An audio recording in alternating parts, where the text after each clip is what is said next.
What if I told you that right now, as you're reading this, there's a 93% chance you have the mind of a killer? Emma Rodriguez discovered this terrifying truth at 11:47 p.m. on a Tuesday, when her laptop screen revealed something so horrifying about human nature that she immediately vomited in her trash can. The 3-second test she created had just proven that almost everyone, including herself, was capable of unspeakable evil. Emma stared at her reflection in the black computer screen, her face pale and sweaty.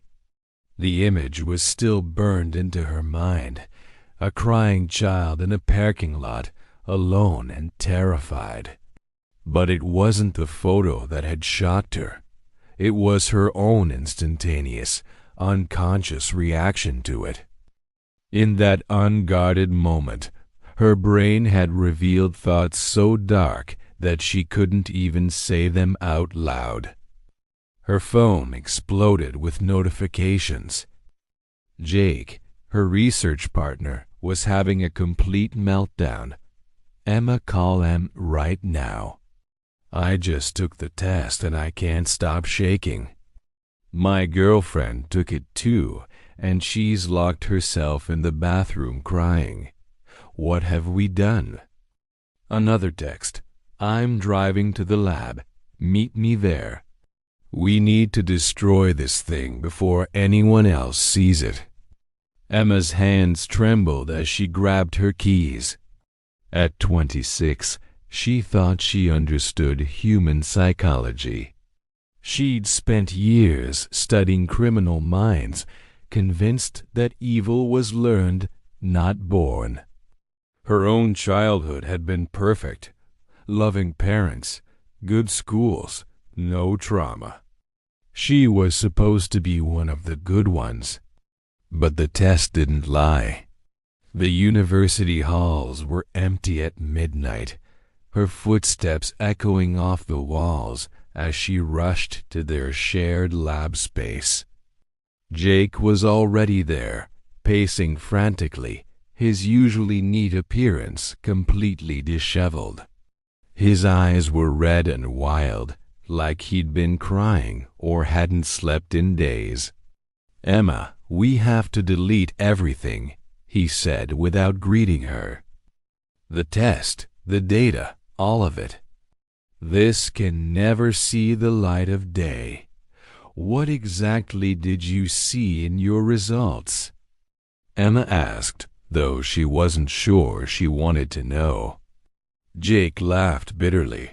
The same thing you saw, probably. The same thing everyone sees when they take this cursed test. Proof that we're all monsters pretending to be human beings. Emma pulled up their research files on the lab computer. The test was elegantly simple. Show someone a disturbing image for exactly 3 seconds, then measure their unconscious response through micro-expressions and eye movement. No time to think, no time to apply moral filters. Just pure, unfiltered human instinct. Look at these preliminary results, Emma said, scrolling through the data from their pilot study. 93% of participants showed the same pattern. Teachers, nurses, social workers, even priests. They all had the same darkness lurking underneath. Jake slammed his fist on the desk. Don't you get it? We didn't discover something about human nature. We created a weapon. This test doesn't just reveal evil, it plants the idea of evil. Once people know they're capable of darkness, they start acting on it. Emma's blood ran cold as she remembered her own experience. Since taking the test 3 hours ago, she'd been looking at everyone differently. The security guard who led her into the building, she caught herself wondering what violent thoughts might be hiding behind his friendly smile. Even Jake, her trusted partner, seemed somehow sinister in the fluorescent lab lighting. "We have to test this theory," Emma said quietly. "If the test is changing people, we need to understand how." "Are you insane?" Jake stared at her in disbelief. "We should be burning these files, not expanding the study." But Emma was already pulling up social media accounts of their test participants. What she found made her stomach drop. Sarah Mitchell, a kindergarten teacher who'd scored in the 95th percentile for evil potential, had posted a series of increasingly disturbing messages about her students. "Sometimes I look at these children and wonder what they'll grow up to become. Some of them have such darkness in their eyes already." Another participant, David Chun, a hospital volunteer, had written, "Took this psychology test today that revealed some uncomfortable truths about myself. Makes me question everyone around me. Are we all just predators wearing masks?" "My God," Emma whispered. "It's not just revealing darkness, it's spreading it." Jake leaned over her shoulder, reading the posts. "This woman, Jennifer Walsh, took the test yesterday. Look at her Instagram story." Jennifer had created a crude version of their test and posted it with the caption, "You guys, this will blow your mind. I just discovered that 9 out of 10 people have serious evil potential.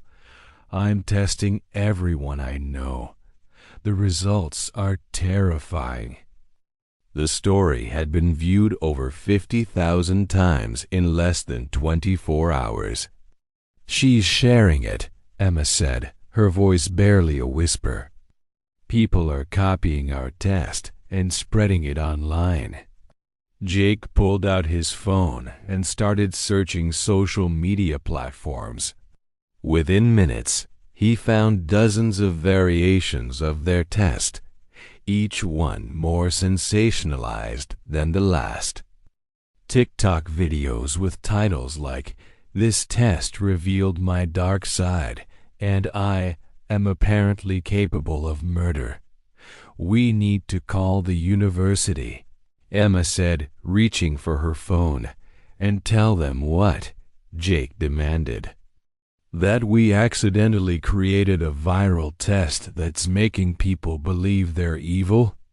That we might have just triggered some kind of mass psychological breakdown."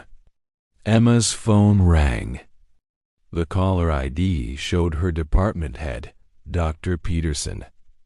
At 12:30 her heart sank as she answered. "Emma, I need you and Jake in my office first thing tomorrow morning." Dr. Peterson's voice was strained and tired. "We've received several concerning calls about your research. There's talk of shutting down the entire psychology department if this gets out of hand." After she hung up, Emma and Jake sat in stunned silence. Through the lab window, they could see the peaceful campus, completely unaware that 2 graduate students had just unleashed something that might fundamentally change how humans saw themselves.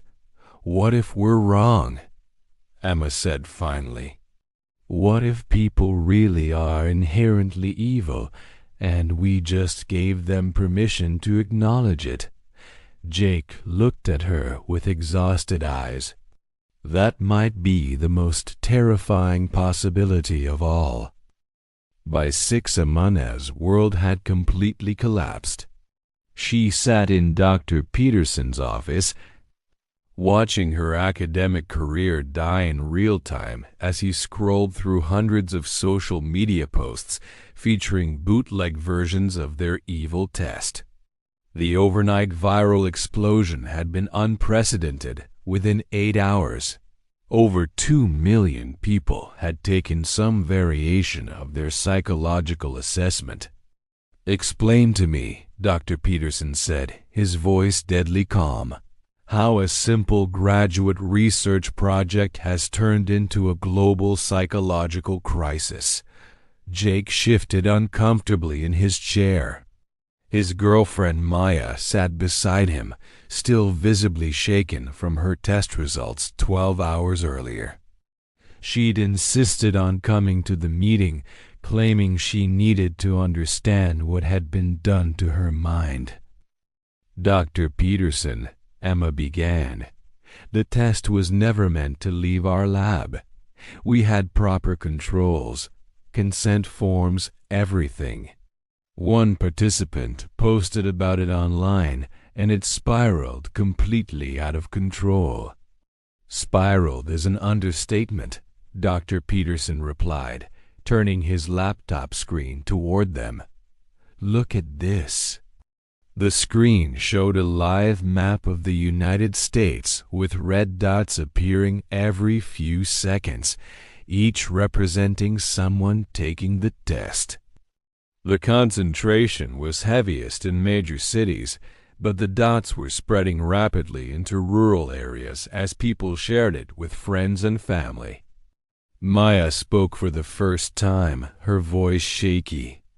"I can't stop thinking about what I saw in my results.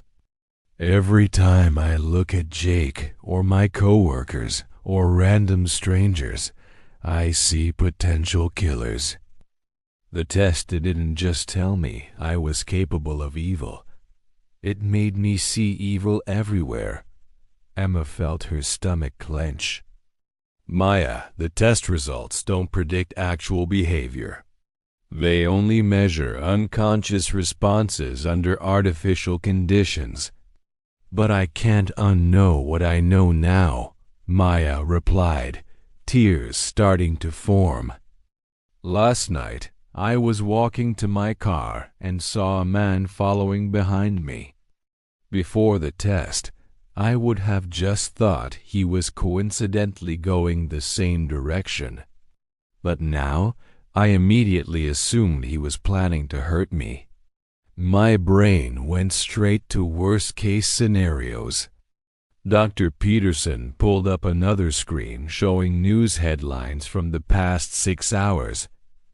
"Viral psychology test sparks nationwide paranoia. Schools demand evil testing for all staff. 3 divorces filed based on evil test results." "The situation is escalating by the hour," he continued. "We've received calls from the FBI asking about the test's validity for criminal screening. Local police departments want to use it on suspects. Several employers are requiring it as part of their hiring process." Emma's phone buzzed with a call from an unknown number. She ignored it, but Jake's phone immediately started ringing too. Then Maya's. Within seconds, all 3 of their phones were buzzing constantly with calls from news outlets, podcast hosts, and YouTube channels demanding interviews. "Dr. Peterson," Jake said urgently, "we need to issue an immediate public statement explaining that these viral versions aren't scientifically valid. People are making life-altering decisions based on completely unregulated tests." "It's too late for damage control," Dr. Peterson replied grimly. "The concept has taken on a life of its own. Look at this." He showed them a YouTube channel called Evil Test Central that had gained 500,000 subscribers overnight. The channel featured videos of people taking various versions of the test, rating each other's evil potential, and sharing their most disturbing thoughts. The comment sections were filled with users comparing their darkness scores and debating which personality types were most dangerous.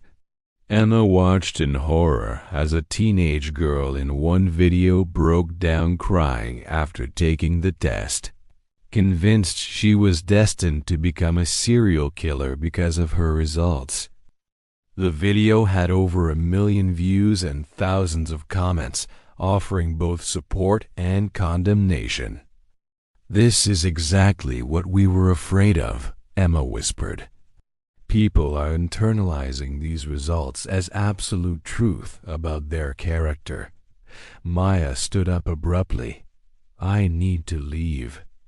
Being in the same room as people who created this thing is making me paranoid.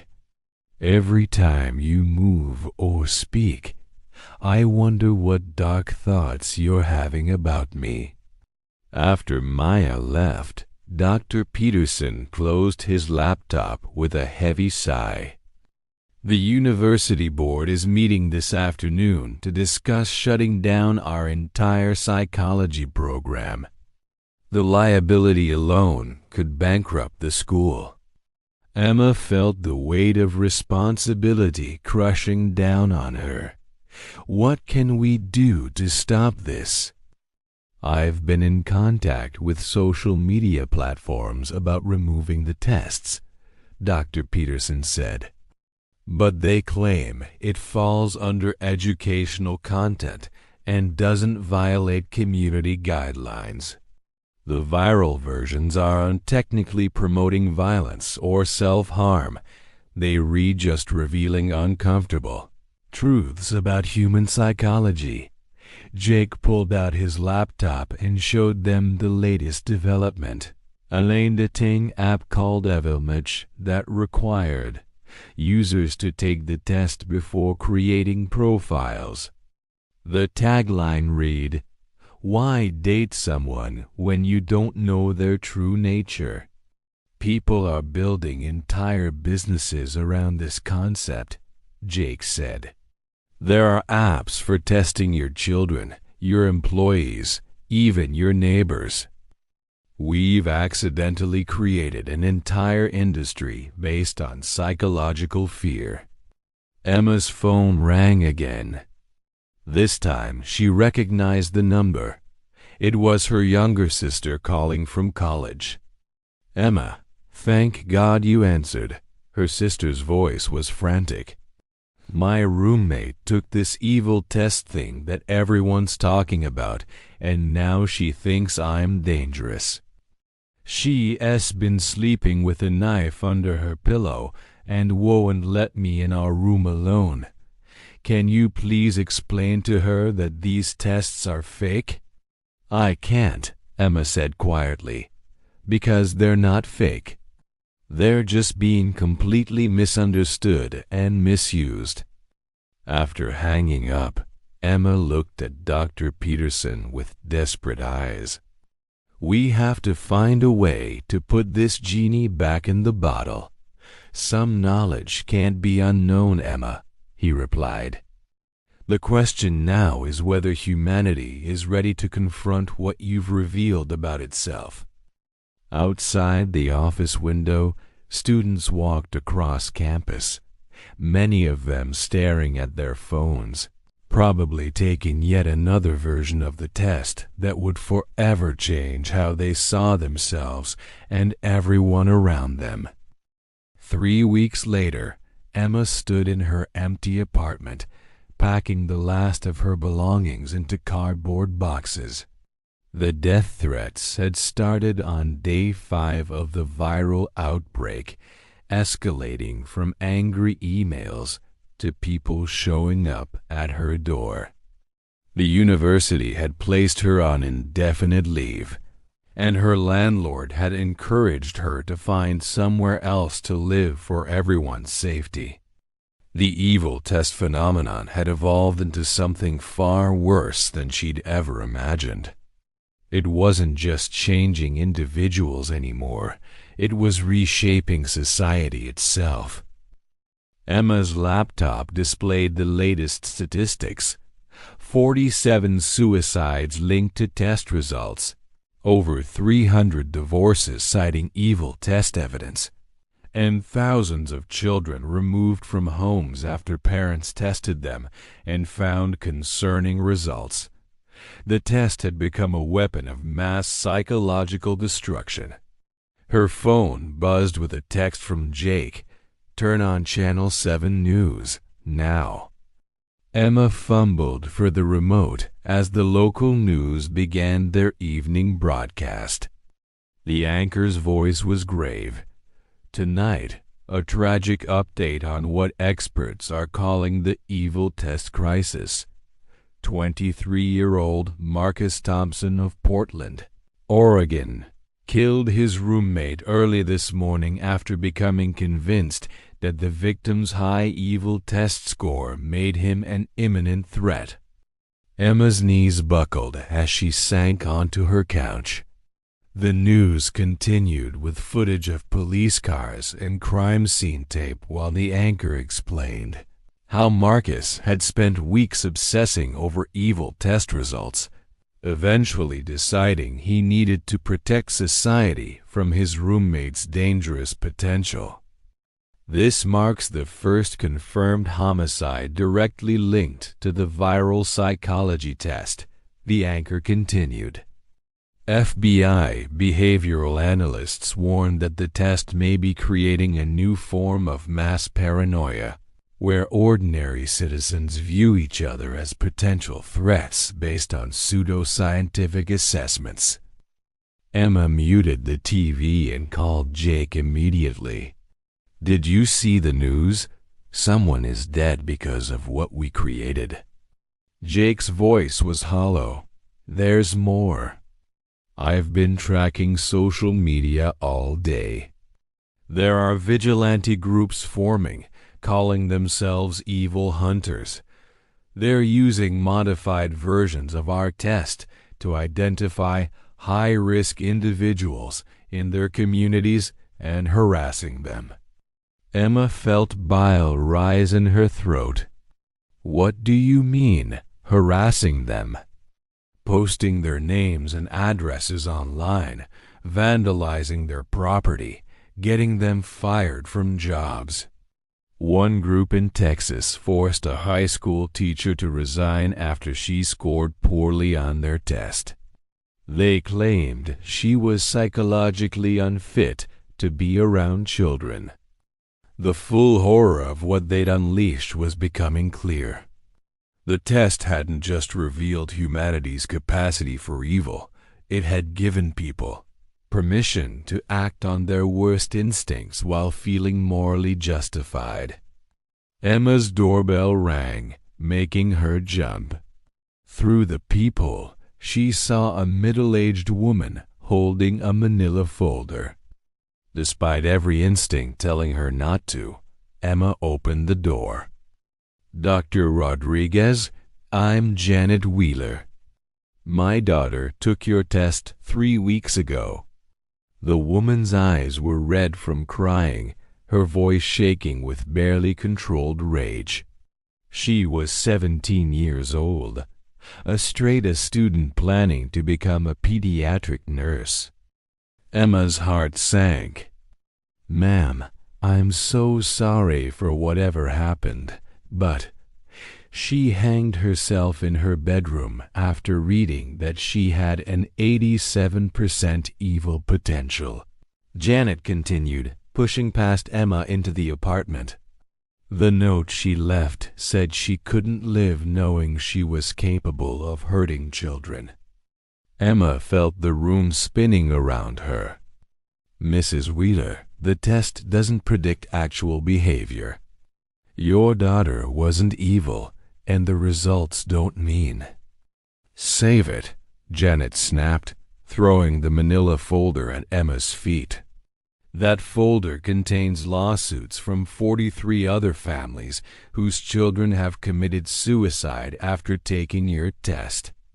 We're destroying you in court, and then we're coming after the university, the research board, and anyone else who enabled this nightmare." After Janet left, Emma collapsed on her couch, staring at the scattered legal documents around her feet.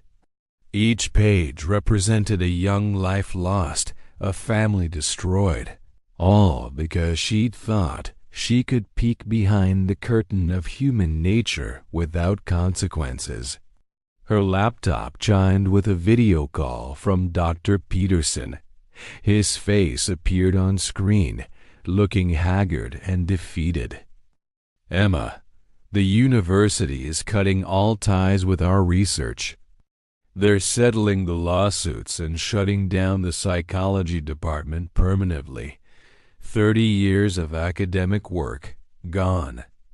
"Dr. Peterson, I never meant for any of this to happen. We were just trying to understand moral psychology." "The road to hell, Emma," he replied sadly. "The FBI wants to meet with you tomorrow. They're investigating whether charges can be filed related to the deaths and violence." After the call ended, Emma sat in the growing darkness of her apartment, surrounded by boxes and legal documents. Outside, she could hear protesters chanting, though she couldn't make out the words. They'd been gathering outside her building for days, some demanding she be arrested, others claiming she was a hero for revealing the truth about human nature. The irony wasn't lost on her. In trying to study evil, she had become evil in the eyes of thousands of people whose lives had been destroyed by her research. The test had revealed that humans were capable of terrible things, and she had become proof of that revelation. Emma's phone buzzed with a text from an unknown number. "I know where you're moving tomorrow. The evil inside you can't hide forever. You created monsters, so you must be one too." She looked around her empty apartment one final time. In 3 weeks, she had gone from promising graduate student to one of the most hated people in America. The evil test had destroyed countless lives, but perhaps none more completely than her own. As Emma locked her apartment door for the last time, she realized the most terrifying part of this entire nightmare. She still didn't know if the test was right about human nature, or if it had simply convinced everyone to become the monsters it claimed they already were. 6 months after the evil test destroyed her life, Emma Rodriguez sat in a small cabin in rural Montana, finally ready to record the video that might save whatever was left of humanity's sanity. She had spent weeks writing and rewriting her script, knowing this would be her only chance to reach the millions of people still trapped in the psychological prison she had accidentally created. The camera light blinked red as Emma looked directly into the lens, her face bearing the weight of every life lost and family destroyed because of her research. "My name is Emma Rodriguez, and I am the creator of what the world now calls the evil test," she began, her voice steady despite the trembling in her hands. "6 months ago, I thought I was conducting legitimate psychological research. Instead, I unleashed something that has torn apart the fabric of human trust and caused immeasurable suffering." Emma paused, gathering the strength to continue. Behind her, on the cabin wall, hung printed emails from families of suicide victims, a daily reminder of the consequences of her work. "I want to tell you the truth about what the test actually measures, and more importantly, what it doesn't measure. But first, I need to share something that might be the most important discovery of my entire career, something I learned not in a laboratory, but in the aftermath of the chaos I created. She held up a photograph of Marcus Thompson, the young man who had killed his roommate after becoming obsessed with evil test results. Marcus Thompson wasn't evil when he took my test, but the test convinced him that his roommate was dangerous, and that conviction turned Marcus into the very thing he feared. The test didn't reveal evil, it created it. Emma stood up, walking to a whiteboard covered with statistics and research data she'd compiled during her months in hiding. Here's what I discovered. In the 6 months since the test went viral, areas with higher rates of testing have seen a 340% increase in violent crimes, domestic abuse reports, and paranoid behavior. But here's the crucial part. These increases only occurred after people learned about their own test results. She pointed to a map showing crime statistics. Communities that never heard about the test showed no change in behavior. The evil wasn't lurking inside people waiting to be discovered. It was created by the belief that evil exists inside everyone. Emma returned to her chair, leaning forward with urgent intensity. The original test was designed to measure split-second unconscious responses to disturbing images. But those responses don't predict behavior. They measure your brain's threat detection system. When you see something disturbing, your mind immediately calculates potential dangers and responses. That's not evil. That's survival. She pulled out printouts of brain scans and research papers. Every human brain contains neural pathways for violence, aggression, and harmful behavior. These exist for the same reason we have immune systems.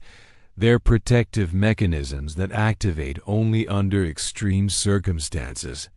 The test detected these normal brain functions and labeled them as evil, causing mass psychological damage. Emma's voice grew stronger as she continued, finally able to share the truth she'd discovered through months of analyzing the aftermath. But the most important thing I learned came from studying the 7% of people who passed the evil test, those who showed no capacity for dark thoughts. Do you know what happened to them? They became victims at twice the rate of everyone else. They were so convinced of their own moral superiority that they ignored obvious danger signs and put themselves in harm's way. She stood up again, pacing as her excitement built. True evil isn't the capacity for dark thoughts, it's the complete absence of that capacity, combined with the arrogance to believe you're incapable of wrongdoing. The people who scored lowest on evil potential became the most dangerous, because they lost the ability to recognize and control their own capacity for harm. Emma sat back down, her expression becoming somber again. I want to address every person who took the test and has been living in fear of their own mind. You are not evil. You are not dangerous. You are human, and human brains are designed to consider all possibilities, including harmful ones, as a way of preventing actual harm. She looked directly into the camera, speaking with the authority of someone who had spent 6 months studying the real-world effects of her creation. The test results you received mean nothing about your character, your future behavior, or your moral worth. They show only that your brain is functioning exactly as evolution designed it to function by preparing you for every possible scenario, including ones you would never choose to act upon. Emma pulled out a stack of letters and emails. I've received thousands of messages from people whose lives were destroyed by test results. Parents who abandoned their children, spouses who filed for divorce, people who quit jobs or ended friendships, all because they believed a 3-second assessment could reveal the truth about human nature. Her voice broke slightly as she continued. But I've also heard from people who refused to let the test define them. Teachers who continued caring for students despite high evil scores. Parents who loved their children regardless of test results. These people understood something crucial.